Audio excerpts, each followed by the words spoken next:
ನಮಸ್ಕಾರ. ನಾನು ನಿಮ್ಮ ಗಂಗಾಧರ್ ಬೇಂದ್ರೆ. ನೀವು ನೋಡ್ತಾ ಇದ್ದೀರಾ ರಮಾಬಾಯಿ ಟ್ಯುಟೋರಿಯಲ್. ಇಂದು ಈ ಕ್ಲಾಸ್ನಲ್ಲಿ 10ನೇ ತರಗತಿಯ 2024-25 ಸಾಲಿನ SA1 ಪ್ರಶ್ನೆ ಪತ್ರಿಕೆಯನ್ನು ಏನಪ್ಪ ಅಂತಂದ್ರೆ ಇವತ್ತು ಬಿಡಿಸೋಣ. ಅದರಲ್ಲಿ ಈ ಪ್ರಶ್ನೆ ಪತ್ರಿಕೆಯ ಬಗ್ಗೆ ಸ್ವಲ್ಪ ನಾವೇನಪ್ಪ ಅಂದ್ರೆ ತಿಳ್ಕೊಳ್ಳೋಣ. ಪ್ರಶ್ನೆ ಪತ್ರಿಕೆ ಯಾವ ರೀತಿಯಾಗಿರುತ್ತದೆ ಅಂತ. ಒಟ್ಟು ಪ್ರಶ್ನೆ ಪತ್ರಿಕೆ ಏನಪ್ಪ ಅಂದ್ರೆ 80 ಅಂಕಗಳಿಗಿರುತ್ತೆ. ಈ 80 ಅಂಕಗಳೇನಪ್ಪ ಅಂತಂದ್ರೆ ಡಿವೈಡೇಷನ್ ಆಗುತ್ತೆ 3 ಭಾಗದಲ್ಲಿ, 1, 2 ಮತ್ತು 3. ಮೊದಲನೇದಾದಂಥದ್ದು ಭೌತ ವಿಜ್ಞಾನ, ಎರಡನೇದಾದಂಥದ್ದು ರಾಸಾಯನ ವಿಜ್ಞಾನ, ಇನ್ನು ಮೂರನೇದಾದಂಥದ್ದು ಜೀವ ವಿಜ್ಞಾನ ಅಂತನ್ನುವಂಥದ್ದು. ಸಾಮಾನ್ಯವಾಗಿ ನಾನು ಕ್ಲಾಸ್ನಲ್ಲಿದ್ದಾಗ ಕೇಳ್ತಾರೆ ಮಕ್ಕಳು, ಸರ್ ಯಾವುದು ಓದ್ಕೊಂಡ್ರೆ ಚೆನ್ನಾಗಿರುತ್ತೆ, ಯಾವ ಸಬ್ಜೆಕ್ಟನ್ನು ಯಾವ ಒಂದು ಚಾಪ್ಟರ್ನ ಓದಬೇಕು ಅಂತನ್ನುವಂಥದ್ದು. ನೋಡಿ ಮಕ್ಕಳೇ, ಭೌತ ವಿಜ್ಞಾನದಲ್ಲಿ 27 ಅಂಕಗಳು ಬರುತ್ತೆ ಅಂತ ಹೇಳಿದಿರಿ. ಕೆಲವೊಂದು ಸಂದರ್ಭದಲ್ಲಿ 27 ಬರ್ಬೋದು, ಕೆಲವೊಂದು ಸಂದರ್ಭದಲ್ಲಿ 26 ಬರ್ಬೋದು, ಕೆಲವೊಂದು ಸಂದರ್ಭದಲ್ಲಿ 25 ಬರ್ಬೋದು.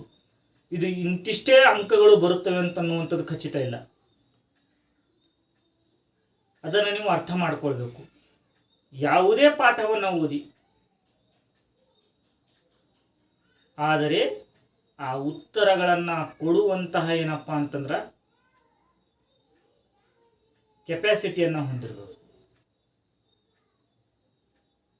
ಯಾವುದು ನಿಮಗೆ ಕಠಿಣವಾಗುತ್ತದೆ ಉತ್ತರಗಳನ್ನು, ಅದನ್ನು ಏನಪ್ಪ ಅಂದ್ರೆ ಪುನಃ ಓದಬೇಕು. ಈ ರೀತಿಯಾದಂಥ ಏನಪ್ಪ ಅಂತಂದರೆ ಮಾಡ್ತಾ ಹೋದಂತೆ ನಿಮಗೇನಪ್ಪ ಅಂತಂದ್ರೆ ವಿಜ್ಞಾನದಲ್ಲಿ ಭೌತ ವಿಜ್ಞಾನವು ಏನಪ್ಪ ಅಂತಂದ್ರೆ ಸರಳ ರೂಪದಲ್ಲಿ ನೀವೇನಪ್ಪ ಅಂದ್ರೆ ಅರ್ಥವನ್ನು ಮಾಡ್ಕೊಳ್ತೀರಿ.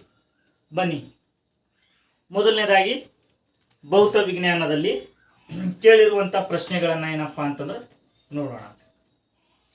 ಮೊದಲನೇ ಪ್ರಶ್ನೆ ನೋಡಿ, ಬಹು ಆಯ್ಕೆ ಪ್ರಶ್ನೆಗಳು ಇಲ್ಲಿ 3 ಕೊಟ್ಟಿದ್ದಾನೆ. ಎಸ್, ಬಹು ಆಯ್ಕೆ ಪ್ರಶ್ನೆಗಳು ಇಲ್ಲಿ ಏನಪ್ಪ ಅಂದ್ರೆ 3 ಕೊಟ್ಟಿದ್ದಾನೆ. ಆ 3 ಬಹು ಆಯ್ಕೆ ಪ್ರಶ್ನೆಗಳನ್ನು ಒಂದೊಂದಾಗಿ ನೋಡ್ಕೊತಾ ಹೋಗೋಣ. ಮೊದಲನೇ ಪ್ರಶ್ನೆ ನೋಡಿ ಮಕ್ಕಳೇ, ಮೊದಲನೇ ಪ್ರಶ್ನೆ, ವಿದ್ಯುತ್ ವಿಭವಾಂತರದ SI ಮಾನ. ನೇರವಾದ ಪ್ರಶ್ನೆ ಇದೆ, ಇದು ಹೇಳಬಹುದು ನೀವು ಆ ಉತ್ತರ. ಆದರೆ ನಾವು ಉತ್ತರದ ಪ್ರಮುಖವಾಗಿ ಎಲ್ಲ ಪ್ರಶ್ನೆಗಳಲ್ಲಿ ಅಂದರೆ ಬಹು ಆಯ್ಕೆ ಎಲ್ಲ ಪ್ರಶ್ನೆಗಳಲ್ಲಿ ಪ್ರತಿಯೊಂದು ಆಪ್ಷನ್ಸ್ಗಳ ಬಗ್ಗೆನೂ ಸಹ ಏನಪ್ಪ ಅಂದ್ರೆ ಅಧ್ಯಯನ ಮಾಡೋಣ. ಕೆಲವು ವಿದ್ಯಾರ್ಥಿಗಳು ಏನು ಮಾಡ್ತಾರಪ್ಪ ಅಂತಂದ್ರೆ ಬೇರೆ ಬೇರೆ ಕಡೆ ಹೋಗಿ ಸರ್ಚ್ ಮಾಡಿದಾಗ ಏನಪ್ಪ ಅಂದ್ರೆ ನೇರವಾದಂಥ ಉತ್ತರಗಳನ್ನು ಅಷ್ಟೇ ಕೊಟ್ಟಿರ್ತಾರೆ, ಆದರೆ ವಿವರಣೆಯನ್ನು ನೀಡಿರಲ್ಲ. ಸೊ ನಾನೇನಪ್ಪ ಅಂತಂದ್ರೆ ನಿಮಗೆ ವಿವರಣೆಯನ್ನು ನೀಡೋಕ್ಕೋಸ್ಕರ ಏನಪ್ಪ ಅಂದ್ರೆ 3 ಭಾಗಗಳನ್ನು ಮಾಡ್ತಾ ಇದ್ದೀನಿ ಮಕ್ಕಳೇ, ಅರ್ಥ ಮಾಡ್ಕೊಳ್ಬೇಕು.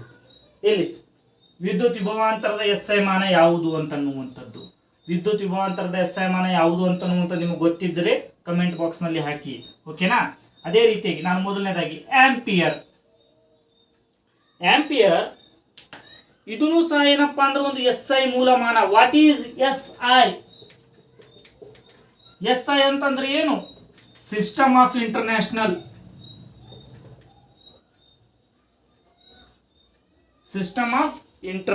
ಅಂತನ್ನುವಂಥದ್ದು. ಏನು ಸಿಸ್ಟಮ್ ಆಫ್ ಇಂಟರ್ನ್ಯಾಷನಲ್ ಅಂತಂದ್ರೆ ಮಕ್ಕಳೇ ಅರ್ಥ ಮಾಡ್ಕೊಳ್ಬೇಕು. ಈಗ litre, kilo, metre, second, hours, ಈ ರೀತಿಯಾದಂಥ ಏನಪ್ಪ ಅಂದ್ರೆ ಮೆಜರ್ಮೆಂಟ್ಗಳನ್ನು ನಾವು ಯಾವುದೇ ಒಂದು ದೇಶಕ್ಕೆ ಹೋದರೂ ಸಹ ಎಲ್ಲೂ ಹೋದರೂ ಸಹ ಏನಪ್ಪ ಅಂದ್ರೆ ಆ ಒಂದು ಮಾಪನಗಳಲ್ಲಿ ಏನಪ್ಪ ಅಂದ್ರೆ ನಾವು ಕರಿತೇವೆ. ಅವುಗಳನ್ನು ಏನಂತ ಕರೀತಾರೆ? ಸಿಸ್ಟಮ್ ಆಫ್ ಇಂಟರ್ನ್ಯಾಷನಲ್ ಅಂತ ಕರೀತಾರೆ. ಅದೇ ರೀತಿಯಾಗಿ ವಿದ್ಯುತ್ ವಿಭವಾಂತರದ SI ಮೂಲಮಾನ ಅಂದರೆ SI ಮಾನ ಏನಪ್ಪ ಅಂದ್ರೆ ಸಿಸ್ಟಮ್ ಆಫ್ ಇಂಟರ್ನ್ಯಾಷನಲ್ ಯಾವುದು ಅಂತನ್ನುವಂಥದ್ದು. ಅದೇ ರೀತಿಯಾಗಿ ಆಂಪಿಯರ್ ಇದೂ ಸಹ ಒಂದರ ಒಂದು SI ಮಾನವಾಗಿದೆ. ಅದು ಯಾವುದರದಪ್ಪ ಅಂತಂದರೆ ವಿದ್ಯುತ್ ಪ್ರವಾಹದ್ದು. ವಿದ್ಯುತ್ ಪ್ರವಾಹದ SI ಮೂಲಮಾನ ಏನಾಗಿದೆ? ಆಂಪಿಯರ್ ಆಗಿದೆ. ವಿದ್ಯುತ್ ಪ್ರವಾಹವನ್ನು ಏನಂತ ಕರೀತಾರಪ್ಪ ಅಂತಂದ್ರೆ ಡೆಫಿನೇಷನ್ ಬೇಕಾದರೆ ಎಲೆಕ್ಟ್ರಾನ್ಗಳ ಚಲನೆ, ಇಲ್ಲಿ ಎಲೆಕ್ಟ್ರಾನ್ಗಳ ಚಲನೆ ಅಂತ ಕರೀತಾರೆ. ಈ ವಿದ್ಯುತ್ ಪ್ರವಾಹದ SI ಮೂಲಮಾನ ಆಂಪಿಯರ್ ಆಗಿರುತ್ತದೆ. ತದನಂತರ ಓಮ್, ಓಮ್ ಎದರದಾಗಿದೆ? ರೋಧಕದ ಆರ್, ರೋಧಕಗಳ SI ಮೂಲಮಾನವಾಗಿದೆ.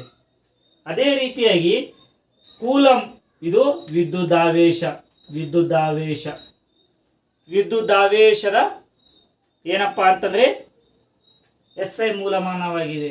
ಹಾಗಾದರೆ ವೋಲ್ಟ್ ಇದೇನಪ್ಪಾ ಅಂತಂದ್ರೆ ವಿಭವಾಂತರದ ಏನಪ್ಪಾ ಅಂತಂದ್ರೆ SI ಮೂಲಮಾನವಾಗಿದೆ. ಹಾಗಾದರೆ ನಮ್ಮ ಉತ್ತರ ಯಾವುದು ಸರಿ? ವಿದ್ಯುತ್ ವಿಭವಾಂತರದ SI ಮೂಲಮಾನ ಬಿ ಸರಿಯಾದ ಉತ್ತರವಾಗಿರುತ್ತೆ ಮಕ್ಕಳೇ. ನೋಡಿ, ಪ್ರತಿಯೊಂದಕ್ಕೂ ಅವರದೇ ಆದಂತಹ ಏನಪ್ಪಾ ಅಂದ್ರೆ SI ಮೂಲಮಾನಗಳಿವೆ. ಆಂಪಿಯರ್ ಏನಪ್ಪಾ ಅಂದ್ರೆ ವಿದ್ಯುತ್ ಪ್ರವಾಹದ SI ಮೂಲಮಾನವಾಗಿದೆ. ವೋಲ್ಟ್ ವಿದ್ಯುತ್ ವಿಭವಾಂತರದ SI ಮೂಲಮಾನವಾಗಿದೆ. ಓಮ್ ರೋಧಕದ SI ಮೂಲಮಾನವಾಗಿದ್ದರೆ ಕೂಲಂ ಏನಪ್ಪಾ ಅಂದ್ರೆ ವಿದ್ಯುದಾವೇಶದ SI ಮೂಲಮಾನವಾಗಿದೆ. ಇದನ್ನ ನಾವು ಅರ್ಥ ಮಾಡ್ಕೊಳ್ಬೇಕು. ಇಲ್ಲಿ ವಿದ್ಯುತ್ ಪ್ರವಾಹವನ್ನ ನಾವು I ಎನ್ನುವಂತಹ ಸಂಕೇತದಿಂದ ಸೂಚಿಸ್ತೇವೆ. ವಿದ್ಯುತ್ ವಿಭವಾಂತರವನ್ನ ವಿ ಎನ್ನುವಂತ ಸಂಕೇತದಿಂದ ಸೂಚಿಸ್ತೇವೆ. ರೋಧಕವನ್ನ ಆರ್ ಅಂತ ಸೂಚಿಸ್ತೇವೆ. ವಿದ್ಯುದಾವೇಶವನ್ನ ಕ್ಯೂ ಅಂತ ಸೂಚಿಸ್ತೇವೆ. ಅದೇ ರೀತಿಯಾಗಿ ವಿದ್ಯುತ್ ಪ್ರವಾಹದ ಸಾಂಕೇತಿಕ ರೂಪ I ಆದರೆ ನಾವು ಇದರ ಒಂದು SI ಮೂಲಮಾನವನ್ನ ಯಾವುದರಿಂದ ಸೂಚಿಸ್ತೇವೆ? ಎ ಅಂದರೆ ಆಂಪಿಯರ್. ಅದೇ ರೀತಿಯಾಗಿ ವಿದ್ಯುತ್ ವಿಭವಾಂತರದ ಸಾಂಕೇತಿಕ ರೂಪ ವಿ ಆದರೆ ಇದನ್ನ ಯಾವುದರ ಒಂದು ಸಂಕೇತದಿಂದ SI ಮೂಲಮಾನವನ್ನು ಸೂಚಿಸ್ತೇವೆ? ವಿ ಅನ್ನುವಂಥದ್ದೇ.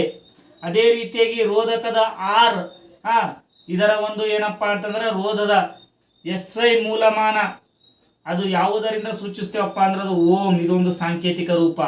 ಅದೇ ರೀತಿಯಾಗಿ ಕ್ಯೂ ಅನ್ನುವಂಥದ್ದು ವಿದ್ಯುದಾವೇಶದ ಏನಪ್ಪಾ ಅಂದ್ರೆ ಸಾಂಕೇತಿಕ ರೂಪವಾದರೆ ಇದರ ಒಂದು SI ಮೂಲಮಾನ ಯಾವುದರಿಂದ ಸೂಚಿಸ್ತೇವಪ್ಪ ಅಂದ್ರೆ ಕೂಲಂ ಸಿ ಅಂತನ್ನುವಂಥದ್ದು. ಇದನ್ನ ನೀವು ಮಕ್ಕಳೇ ಒಂದೊಂದಾಗಿ ಓದ್ತಾ ಇರಬೇಕು. ಅದೇ ರೀತಿಯಾಗಿ ವಿದ್ಯುತ್ ಪ್ರವಾಹವನ್ನ ಎದರಲ್ಲಿ ಅಳಿತಾರಪ್ಪ ಅಂದ್ರೆ ಅಮ್ಮೀಟರ್ಗಳಲ್ಲಿ ಅಳಿತಾರೆ, ಅಮ್ಮೀಟರ್. ಅದೇ ರೀತಿಯಾಗಿ ವಿದ್ಯುತ್ ವಿಭವಾಂತರವನ್ನ ವೋಲ್ಟಾಮೀಟರ್, ವೋಲ್ಟಾಮೀಟರ್ ನೋಡಿ ಮಕ್ಕಳೇ. ಅಂಡ್ ರೋಧವನ್ನ ಓಮೀಟರ್. ಈ ರೀತಿಯಾಗಿ ಏನಪ್ಪಾ ಅಂತಂದ್ರ ರೋಧ, ಇದು ರೋಧಕದ SI ಮೂಲಮಾನ. ಎರಡು ಏನಪ್ಪಾ ಅಂತಂದ್ರೆ ಬೇರೆ ಬೇರೆ ಬೇರೆ ಆಗಿರ್ತದೆ. ಈ ರೀತಿಯಾದಂತ ಏನಪ್ಪಾ ಅಂದ್ರೆ ನೋಡ್ಬೇಕು. ವಿದ್ಯುತ್ ವಿಭವಾಂತರದ SI ಮಾನ ಯಾವುದಪ್ಪ ಅಂದ್ರೆ ವೋಲ್ಟ್. ನಾವು ಮಕ್ಕಳೇ ಒಂದನ್ನ ತಿಳ್ಕೋಬೇಕು. ಯಾವುದೇ ಒಂದು ಬಹು ಆಯ್ಕೆ ಪ್ರಶ್ನೆಗಳು ಬಂದಾಗ ಮೊದಲು ಆ ಬಹು ಆಯ್ಕೆ ಪ್ರಶ್ನೆಗಳಲ್ಲಿ ತಪ್ಪಿರೋದನ್ನ ತೆಗೆದುಹಾಕಬೇಕು. ತಪ್ಪಿರೋದನ್ನ ಮೊದಲು ತೆಗೆದುಹಾಕಬೇಕು. ಸರಿ ಯಾವುದು ನೋಡಬೇಕು. ಇಲ್ಲಿ ನೋಡಿ, ವೋಲ್ಟ್ ಇದನ್ನ ಬಿಟ್ಕೊಡಿ. ವಿದ್ಯುತ್ ವಿಭವಾಂತರದ SI ಮೂಲಮಾನ. ಅರೆ ಓಂ, ಇದು ರೋಧದಲ್ಲಿ ಏನಪ್ಪಾ ಅಂದ್ರೆ ನಮ್ಮ ಸರ್ ಹೇಳಿದ್ರು. ಕೂಲಂ ಅನ್ನುವಂಥ ವಿದ್ಯುದಾವೇಶದಲ್ಲಿ ಹೇಳಿದ್ರು. ಆಂಪಿಯರ್ ಮತ್ತು ವೋಲ್ಟ್ ನಲ್ಲಿ ನಿಮಗೆ ಏನಾದರೂ ಪ್ರಾಬ್ಲಮ್ಸ್ ಇದ್ರೆ ಏನಪ್ಪಾ ಅಂದ್ರೆ ಅರೆ ಆಂಪಿಯರ್ ಅಂದ್ರೆ ಅಮ್ಮೀಟರು, ವೋಲ್ಟ್ ಅಂದ್ರೆ ವೋಲ್ಟಾಮೀಟರ್. ಹಾಗಾದ್ರೆ ವೋಲ್ಟಾಮೀಟರ್ನ ಎಲ್ಲಿ ಯೂಸ್ ಮಾಡ್ತೇವೆ ನಾವು? ವಿಭವಾಂತರದಲ್ಲಿ ಅಂತನ್ನುವಂಥದ್ದು. ಈ ರೀತಿಯಾದಂಥ ಪ್ರಶ್ನೆಗಳನ್ನ ನಿಮ್ಮಲ್ಲಿ ನೀವೇ ಏನಪ್ಪಾ ಅಂದ್ರೆ ತೊಡಗಿಸ್ಕೊಂಡು ಏನಪ್ಪಾ ಅಂತಂದ್ರೆ ವೋಲ್ಟ್ ಅಂತಂದು ಬರಿಬೇಕು. ಈ ರೀತಿಯಾದಂಥ ಏನಪ್ಪಾ ಅಂದ್ರೆ ಕೆಲಸವನ್ನ ನೀವು ಮಾಡಿದ್ರೆ ನಿಮಗೇನಪ್ಪಾ ಅಂತಂದ್ರೆ ಉತ್ತರಗಳು ನೇರವಾಗಿ ಸಿಗುತ್ತೆ ಮಕ್ಕಳೇ. ಇದನ್ನ ಅರ್ಥ ಆಗಿರ್ಬೇಕಂತ ತಿಳ್ಕೊತೀನಿ. ಅರ್ಥ ಆಗಿದ್ರೆ ಏನು ಮಾಡ್ಬೇಕಂತ ನಿಮ್ಗೆ ಗೊತ್ತೇ ಇದೆ. ಏನು ಮಾಡಬೇಕು? ಲೈಕ್ ಮಾಡಬೇಕು, ಶೇರ್ ಮಾಡಬೇಕು, ಮತ್ತೆ ಅದೇ ರೀತಿ ಕಮೆಂಟ್ ಮಾಡಿ, ಸಬ್ಸ್ಕ್ರೈಬ್ ಮಾಡಿ. ಇನ್ನು ಅದೇ ನೆಕ್ಸ್ಟ್ ಎರಡನೇ ಪ್ರಶ್ನೆಗೆ ಹೋಗೋಣ.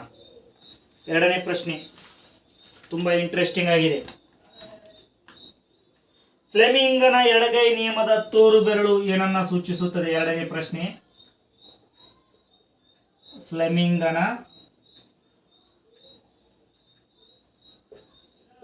ಎಡಗೈ, ಫ್ಲೆಮಿಂಗನ ಎಡಗೈ ನಿಯಮದಲ್ಲಿ ತೋರು ಬೆರಳು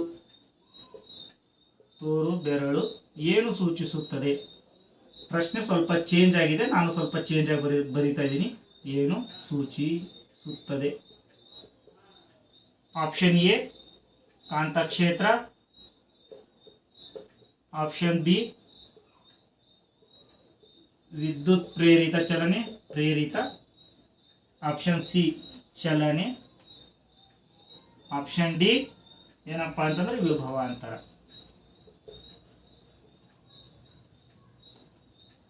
ನೋಡಿ ಮಕ್ಕಳೇ, ನಾನು ಇದರ ಉತ್ತರ ಹೇಳುವುದಕ್ಕಿಂತ ಮುಂಚಿತವಾಗಿ ನಿಮಗೇನಪ್ಪ ಅಂತಂದ್ರೆ ಫ್ಲೆಮಿಂಗನ ಎಡಗೈ ನಿಯಮ ಮತ್ತು ಬಲಗೈ ನಿಯಮಗಳನ್ನು ಅರ್ಥ ಮಾಡಿಸ್ತೀನಿ.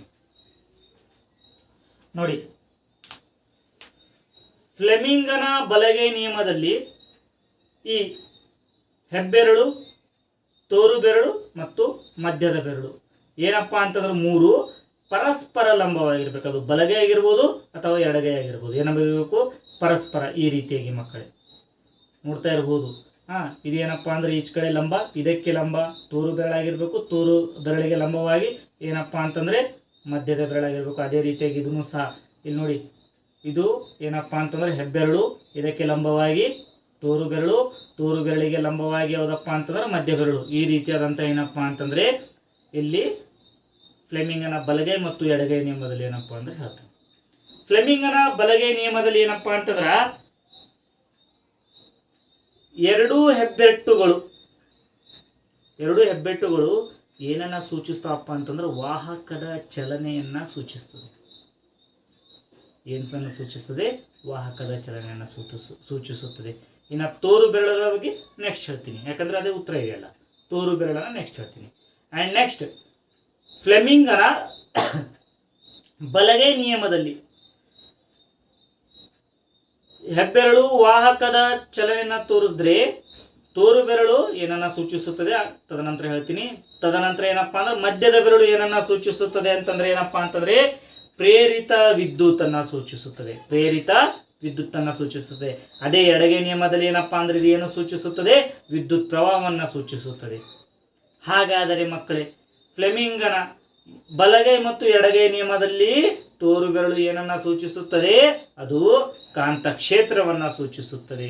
ಈ ರೀತಿಯಾದಂಥ ಏನಪ್ಪಾ ಅಂತಂದ್ರೆ ನೀವು ಅರ್ಥ ಮಾಡ್ಕೊಳ್ಬೇಕು. ಇದು ವಾಹಕದ ಚಲನೆ, ಇದು ಕಾಂತ ಕ್ಷೇತ್ರ, ಇದೇನಪ್ಪಾ ಅಂದ್ರೆ ವಿದ್ಯುತ್ ಪ್ರೇರಿತ, ಇದು ವಿದ್ಯುತ್ ಪ್ರವಾಹ ಅಂತ ಅನ್ನುವಂಥದ್ದನ್ನ ನೀವು ನೆನಪಿಟ್ಕೊಳ್ಬೇಕು. ಹಾಗಾದರೆ ಉತ್ತರ ನೀವು ನೇರವಾಗಿ ಕೊಡಬಹುದು.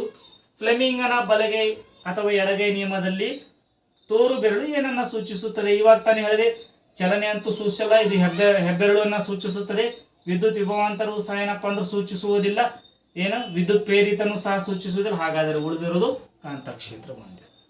ಈ ರೀತಿಯಾದಂಥ ಏನಪ್ಪಾ ಅಂದ್ರೆ ಪ್ರಶ್ನೆಗೆ ಉತ್ತರವನ್ನ ಹುಡುಕ್ಬೇಕಾಗುತ್ತೆ ಮಕ್ಕಳೇ. ನಿಮಗೆ ಅರ್ಥ ಆಗ್ತಿರ್ಬೇಕು ಅಂತ ಭಾವಿಸ್ತೀನಿ. ಇದೇ ರೀತಿಯಾಗಿ ಏನಪ್ಪಾ ಅಂದ್ರೆ ಕಲಿತಾ ಹೋಗಿ. ಇದು ಎರಡನೇ ಪ್ರಶ್ನೆಗೆ ಉತ್ತರ ಆಗಿದೆ. ಇನ್ನ ಮೂರನೇ ಪ್ರಶ್ನೆಯ ಕಡೆಗೆ ಹೋಗೋಣ.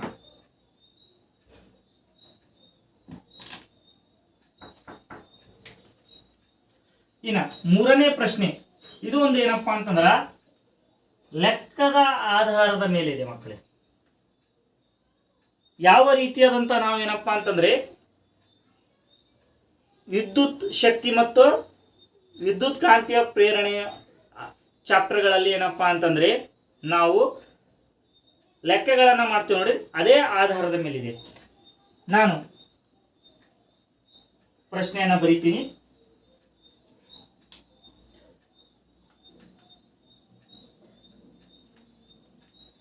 ಕೆಳಗಿನ ಮೂರನೇ ಪ್ರಶ್ನೆ, ಕೆಳಗಿನ ರೋಧಕಗಳ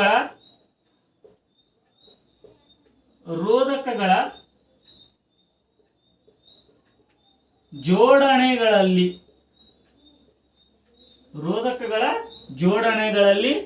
13 ಓಂ ರಷ್ಟು ಒಟ್ಟು ರೋಧ ಕೊಡುವ ಸಂಯೋಜನೆ ಎಂದರೆ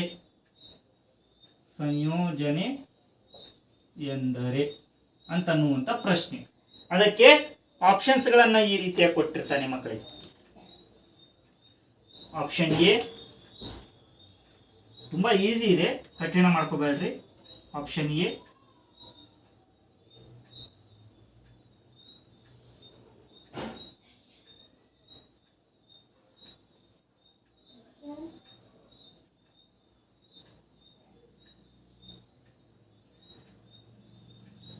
9 ohm 9 ohm 9 ohm. Option B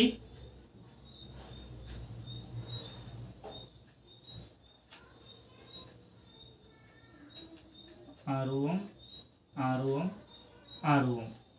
ಅದೇ ರೀತಿಯಾಗಿ ಆಪ್ಷನ್ ಸಿ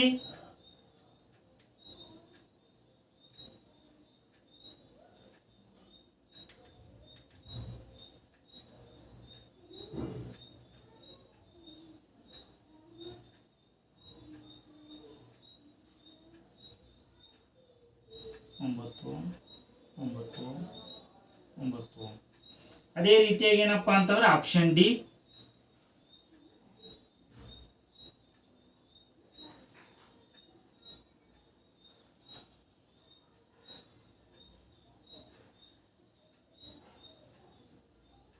6 ಓಮ್ 6 6 6. ನೋಡಿ ಮಕ್ಕಳು, ಪ್ರಶ್ನೆ ನೋಡಿದ ತಕ್ಷಣನೇ ನಿಮಗೇನಪ್ಪ ಅಂತಂದ್ರೆ ಏಪ್ಪ ಇದು ಯಾವ ಪ್ರಶ್ನೆ ಕೊಟ್ಬಿಟ್ಟ, ನಮಗ ಗೊತ್ತು ಸಮಾಂತರ ಮತ್ತು ಸರಣಿ ಜೋಡಣೆಗಳು ಗೊತ್ತು. ಇಲ್ಲಿ ಸಮಾಂತರ ಒಂದು ಕೊಟ್ಟಿದ್ದಾನೆ, ಸರಣಿ ಒಂದು ಕೊಟ್ಟಿದ್ದಾನೆ. ಇವೆರಡು ಚಿತ್ರಗಳು ಏನಿದೆ ಅಂತನ್ನುವಂತ ನಿಮಗೆ ಗೊತ್ತಿಲ್ಲ.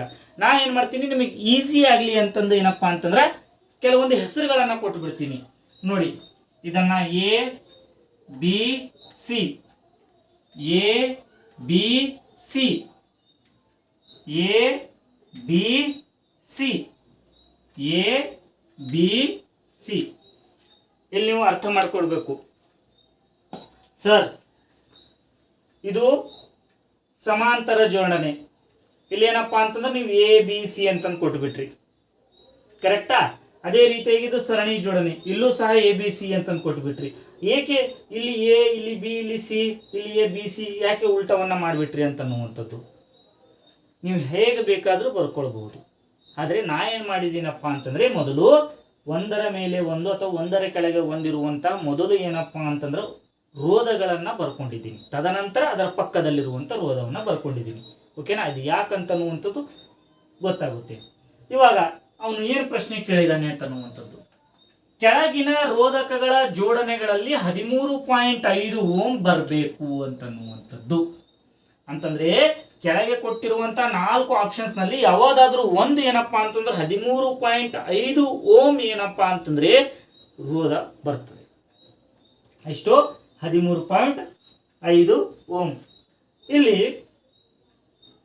ನೋಡಿ, ಮೊದಲನೇದಾಗಿ ನಾನು ಒಂದನೇ ಲೆಕ್ಕ ಮಾಡ್ತೀನಿ. ಇದೇನು ಸಮಾಂತರವಾದದ, ಹಂಗಂದ್ರೆ 1/RP = 1/R1 + 1/R2 + 1/R3 ಅಂತನ್ನುವಂಥದ್ದು. ಇಲ್ಲಿ 1/9 + 1/9 + 1/9 ಲಸ ತೆಗೆದಾಗ 9, 1 + 1 + 1 ಹ್ಯಾಂಗ 9 9 9 9 9 9 ಈ ರೀತಿಯಾಗಿ ಮಾಡ್ತಿರಲ್ವ, ಆ ರೀತಿಯಾಗಿ 3/9. ಹಾಗಾದ್ರೆ 3 3 3 9. 1/3 ಅಂತಂದ್ರೆ 0.9 ಸಮಥಿಂಗ್ ಬರುತ್ತೆ. ಹಾಗಾದ್ರೆ ಇದು ಉತ್ತರ ನಮ್ದು ಅಲ್ಲ ಅಂತನ್ನುವಂಥದ್ದು. ದೆನ್ ನೆಕ್ಸ್ಟ್, ಇದು ಸರಣಿ ಜೋಡಣೆಯಲ್ಲಿ 6 + 6 + 6 ಅಂದ್ರೆ RS = R1 + R2 + R3 ಅಂತನ್ನುವಂಥದ್ದು. 3 plus ಮಾಡಿ 6 6 12 12 12 ಮತ್ತೆ 6 ಎಷ್ಟು? 18 18 ಓಮ್. ಹಾಗಾದ್ರೆ ಇದು ಸಹ ಏನಪ್ಪಾ ಅಂದ್ರೆ 13.5 ಇಲ್ಲ, ಇದನ್ನು ಸಹ ತೆಗೆದಾಕಿ. ಇವಾಗ ಸರ್ 2 ಆಗಲಿಲ್ಲ, ಇವೆರಡರಲ್ಲಿ ಯಾವುದಾದ್ರೂ ಒಂದಿದೆ ಅಂತನ್ನುವಂಥದ್ದು ನಿಮಗೇನಪ್ಪ ಅಂದ್ರೆ ಇವಾಗ ಗೊತ್ತಾಗುತ್ತೆ. ನಾನು ಏನು ಮಾಡ್ತೀನಿ, ನೇರವಾಗಿ ಏನಪ್ಪಾ ಅಂದ್ರೆ ಚಿಕ್ಕ ಅಂಕಿಯ ಕಡೆಗೆ ಬರ್ತೀನಿ, ಅಂದ್ರೆ 6 ಓಮ್ ಕಡೆಗೆ ಬರ್ತೀನಿ. ಈಸಿಯಾಗಿ ಆಗುತ್ತಲ್ಲ. ಓಕೆ, ಚಿಕ್ಕ ಅಂಕಿ ಕಡೆ ನೋಡಿ, ಇದು ಯಾವ ರೀತಿಯಾಗಿದೆ. ಮೊದಲು ಏನಪ್ಪಾ ಅಂದ್ರೆ ಸರಣಿಯಲ್ಲಿ ಹೋಗಿ ಇಲ್ಲಿ ಏನಪ್ಪಾ ಅಂತಂದ್ರೆ ಸಮಾಂತರ ಜೋಡಣೆಯಲ್ಲಿ ಆಗಿದೆ. ನಾನೇನ್ ಮಾಡ್ತೀನಿ, ಮೊದಲು ಸಮಾಂತರ ಜೋಡಣೆಯನ್ನ ಏನಪ್ಪಾ ಅಂದ್ರೆ ತೆಗೆದುಕೊಳ್ತೀನಿ. ಅಂದ್ರೆ RP = 1/R1 + 1/R2. ಅದು 1/R1 ಅಥವಾ R2 ಅನ್ನುವಂಥ ಬದಲಾಗಿ ಎ ಮತ್ತು ಬಿ ಅಂತ ಬರೆದಿದ್ದೀನಿ ನನ್ನ ಮಕ್ಕಳಿಗೆ. ಈಗ 1/6 + 1/6 ಅಂತಂದ್ರೆ ಎಷ್ಟಾಯ್ತು? 6.